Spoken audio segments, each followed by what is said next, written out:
Hi, it's Martin and welcome to another video on my Knit365 YouTube channel. Today's video is, I'm not sure what episode this is going to be because we are going to do our yarn dyeing course, which is very, very exciting. I am standing on a street corner waiting for Reese to come and pick me up to go to For the Love of Yarn.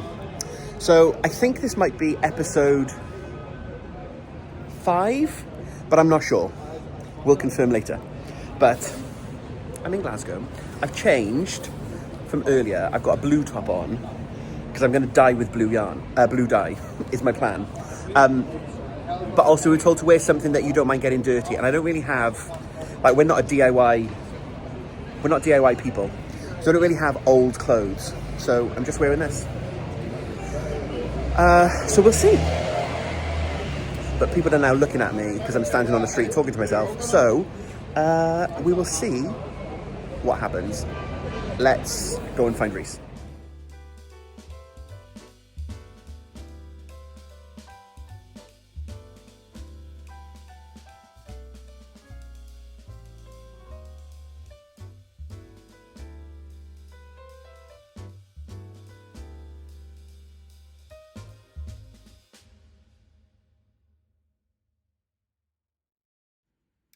Bit of voiceover now. So when we got to the session, Lisa had laid out the dyes that we were going to be using for dip dyeing. So we all had an empty pan, some yellow, some pink, and some blue.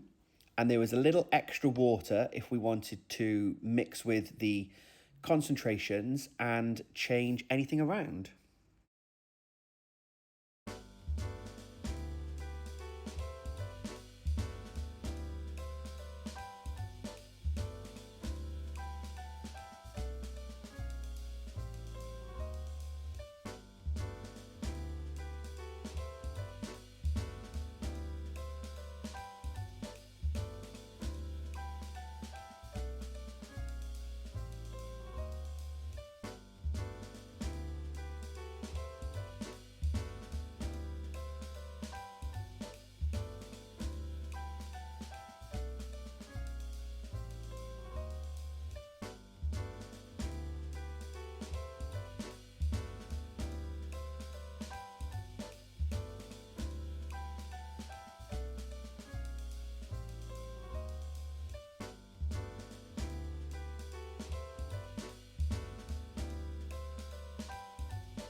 I wore gloves and I still managed to get dye on my hand. Lisa has the most amazing studio. To be able to hold dye classes and have the space that we did, as well as a retail shop with all that lovely yarn and fibre and goodies and knickknacks. It is such a great space. Nope, that's good. Put it in, let it dilute. You can use a ladle, give it a swish. Nice. Right? Yeah. So what we're looking for is for those powders to be fully absorbed into the water. Because what you can do, you don't need to worry about too much about the excess. It's fine as long as it's like, there you go, that's fine. And then all the way in and I want it and out. Right? It's alright, don't worry about that. Which way is it? Oh, that way. There we go. There we go. Right? So in and out. And now rotate by moving that black ring further down each time. That's it. Especially so with charcoal because you will get white spots. Right. Okay. Right? That's it. Perfect. Right, you don't need to keep moving the black one now, you can just dunk until you are happy with the shade. Okay. Alright?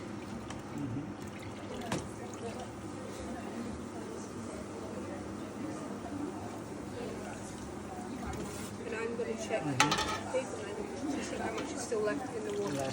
Yeah. Because I would argue we could leave that in that pigment, Yeah. I think. Just And leave just it in. let it exhaust into the yarn, Yeah. right? And let that come up to temperature. Okay. Alright? Yeah. Happy? Yeah. We'll keep checking in on it. Yeah. Alrighty? Definitely. Yeah.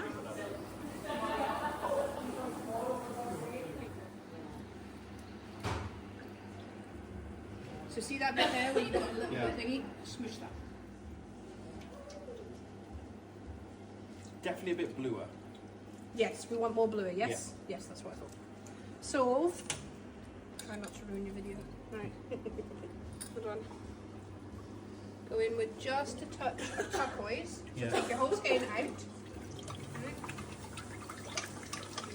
In with the turquoise and back in again.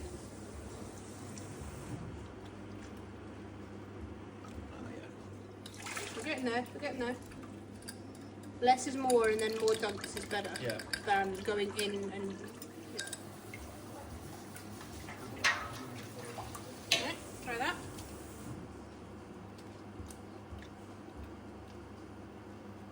Yeah, that's the one. Yeah? Yeah. To the other way already. Apparently YouTube one way, Instagram reels the other. It is. Is that a thing? It's a thing. You- If I were doing the house, you've got two phones. Yeah, it's a thing. Because you can only niddy-noddy fibre once. Yes, Like- once. like, yeah. you can only do yeah, the- yeah, the yeah. thing- We can't take that. We can't re-edit that video. No. Yeah. So do you film two at once? You have so two I'll phones set phone up. that way, and Yeah. I've got another Mark's old phone the other way. And then I end up looking at both cameras like I'm crazy. Okay, I think I'm happy. Okay, so squeeze your exit. In fact, take the flat lid off and you can really directional.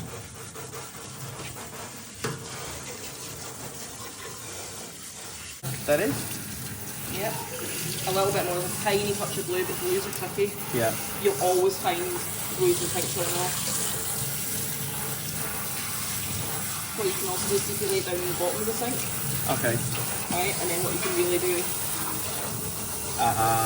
is really open that up. See, there's a little pocket of pigment there. Yeah. It's a little bit darker.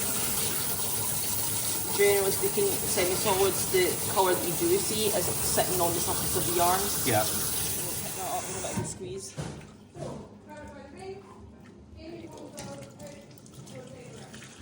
There you go, there's a tiny, tiny touch of blue, but that's looking pretty clear to me. Yeah. I'm happy with that.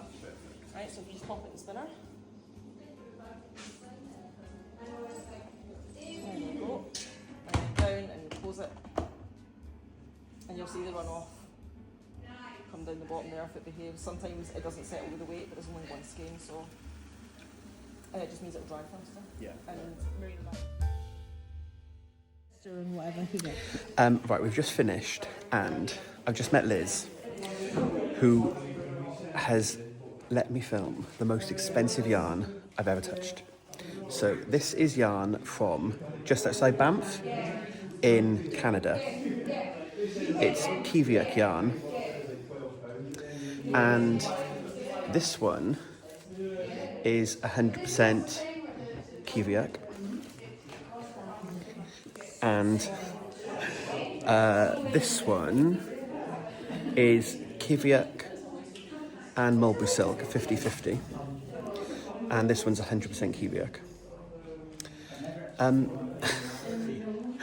This one that's 50% Kiwiak and mulberry silk was 99 Canadian dollars for, is it 25 grams? 25 grams for $99. This one, that's 100%,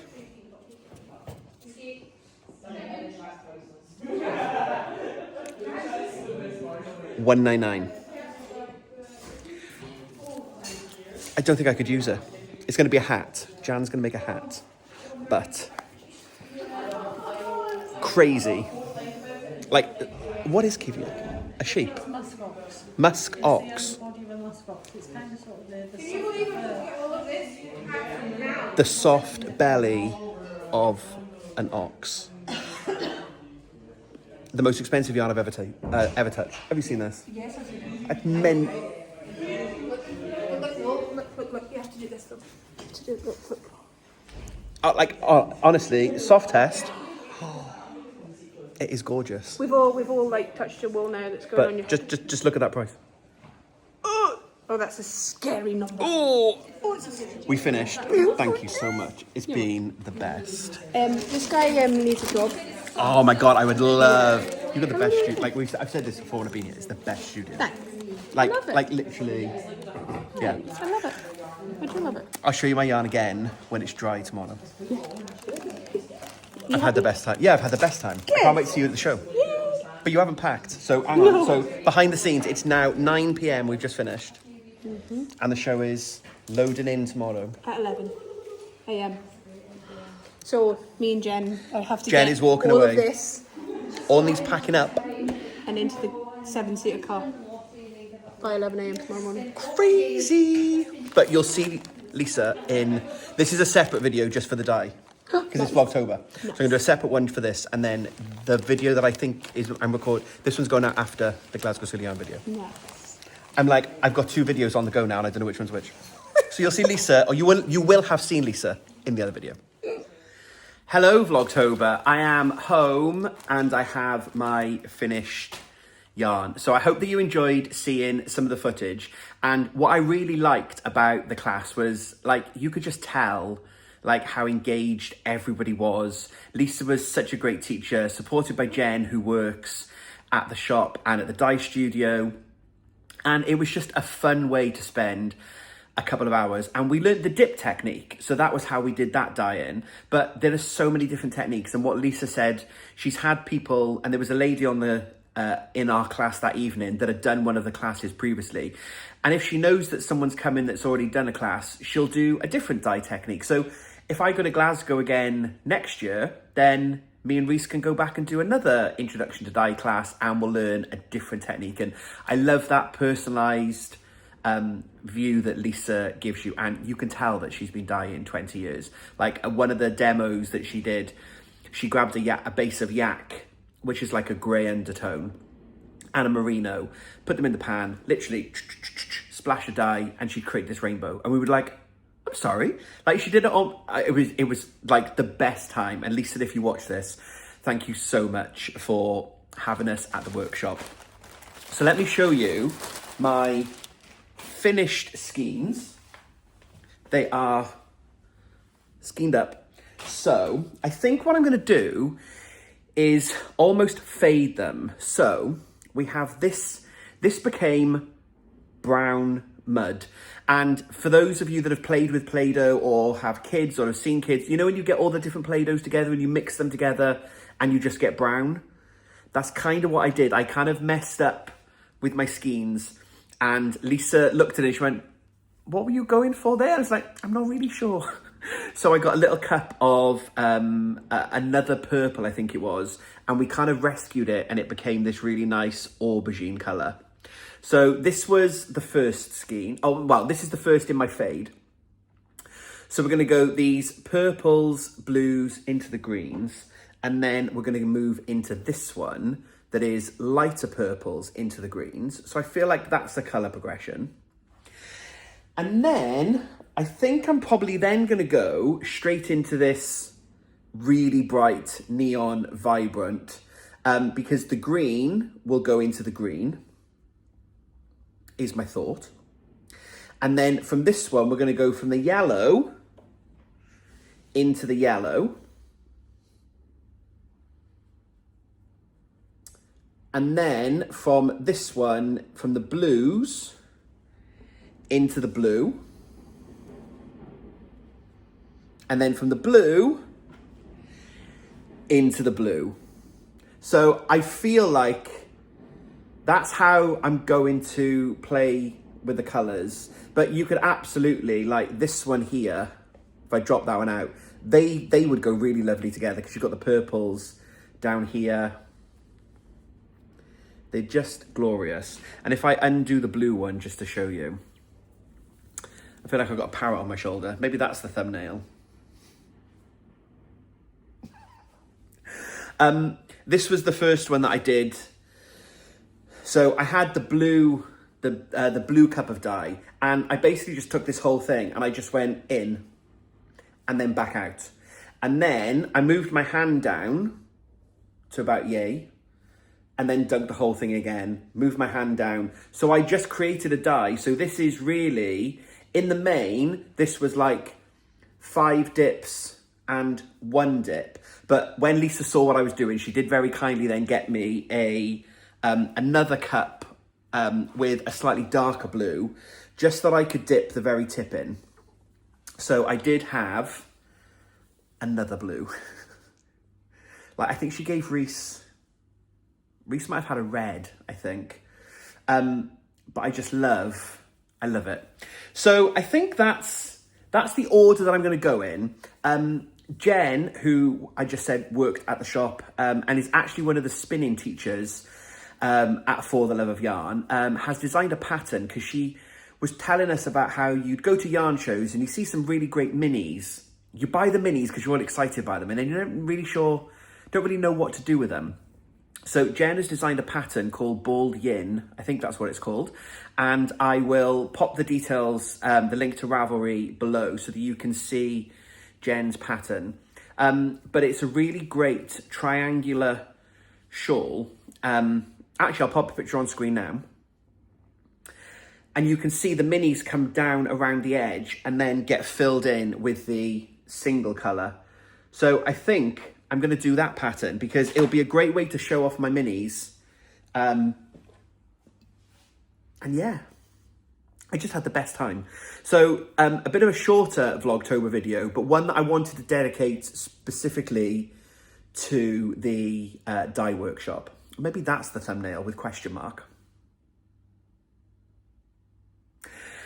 So yeah, thank you so much to Lisa and Jen and to all the other participants at the class. It was a great couple of hours. Thank you to my bestie Reese for picking me up and dropping me back. He was a very good driver.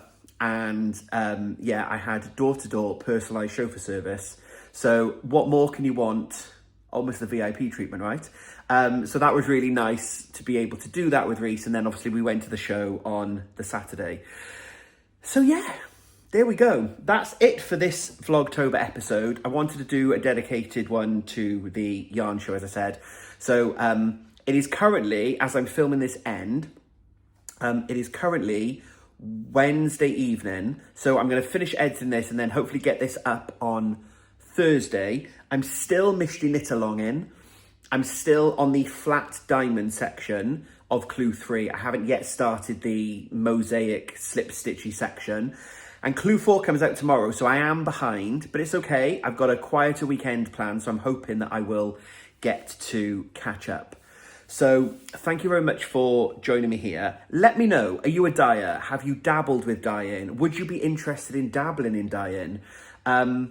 If you are near Glasgow and Lisa's running one of the workshops, I cannot recommend them. Recommend For the Love of Yarn. Like I say to Reese, it's the best local yarn store to have. Like to have that on your doorstep with the dye workshops and everything. It's like, it was so great. So please let me know if you've done some dyeing, if it's something that interests you. Lisa was very much like at the beginning, I really wanted to have fun. There are no rules. And I think we've proved that when I've got some very different yarns and very different skeins. And she also did try to encourage us to then go home and have a play. I'm not sure, dyeing's very messy. I'm not sure whether I'm going to be able to get Mark to agree to me dyeing yarn at home. But in the meantime, I'm very much looking forward to getting my knit on at some point and casting on with yarn that I dyed. So let me know in the comments below, thoughts on dyeing. Have you done it? Something you're interested in? Yeah. Thank you very much for being here and watching. There'll be another video at some point over the weekend, Saturday or Sunday probably, when I hopefully have finished clue 3, just about to start clue 4. We've got niece 1 and 2 of us this weekend, so hopefully they'll make an appearance. They're coming over for a sleepover. We're going shopping and bowling and for pizza, and that'll be fun to spend some time with them. So thank you very much for watching and for being here. And until we speak again, happy crafting.